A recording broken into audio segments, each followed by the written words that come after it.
ว่าแล้วรถใหญ่ติดกล่องดีเลยแบบไทยปลอดภัยกล่องหน้ารถก็มีกล่องจับลงมาอย่างนี้เขาก็ต่อเสียบเขาอันนี้กล่องละ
คลิป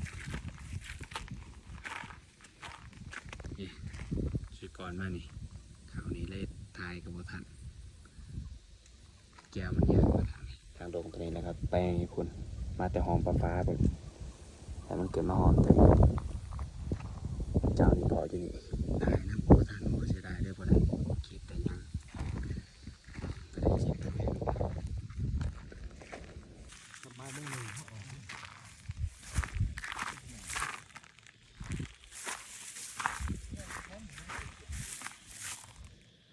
งานรถงานรถ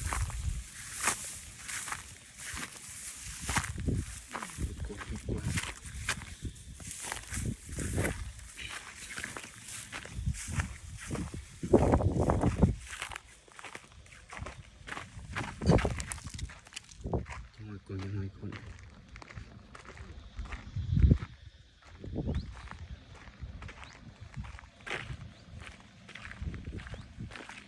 มาเที่ยวนะครับโอ้โห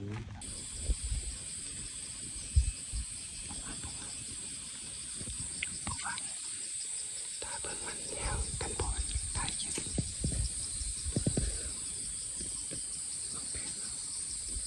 แต่มันไม่ว่าแปลงไฟไหม้ตาบอกอะไรอยู่ถ้ามีโอกาสที่ถ่ายทุกคนเลยมั้งตั้งใจมาถ่ายคลิปเลยโอ้ไฟสิได้เลยพอนี่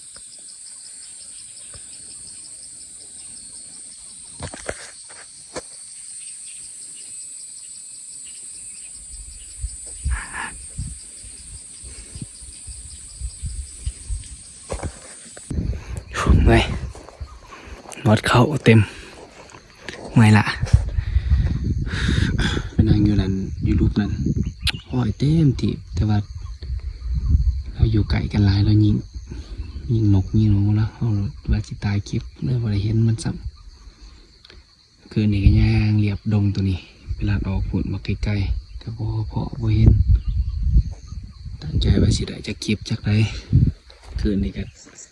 ย่างเรียบนี่แต่พุ่นเรียบดงตัวคือจนหอดเถอะพี่เรียบเลยหอดลุ่มพุ่นจนเมื่อยว่าสิได้พอจักตาก็ได้ถ่ายเอาก็พอบ่ได้คลิปงามๆจากบาท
จังหวะนี้ในผ่านเพิ่น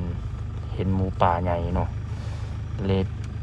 นำหมูป่าแต่ว่าสุดท้ายก็บ่ทันมันจับไปพอมันอยู่รุมกันเพื่อจะสิเฮ็ดหยังมันก็เลยลบกลับขึ้นมาคืนหมูป่านี่เป็นสัตว์ที่ว่าโอ้แพ้ไว้ขนาดเนาะมันกินเบิดเพราะว่าเขาเจ้าปลูกมันปลูกหยังคนละปลูกหยังนี่ตามสายผู้หลวงนี่แม่นหมูป่านี่กินเบิดแล้วออกลูกหยังนี่ออกได้หลายแพร่พันธุ์ได้ไว้บ่คือจำพวกฟ้าหรือว่ากวางจะแพร่พันธุ์ช้ากว่าเนาะ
กระถิ่น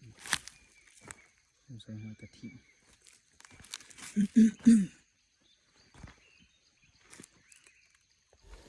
จังบ้านนี่พอเจะนายเพิ่นเนาะเจะนายเพิ่นมาแหวก็เลยว่า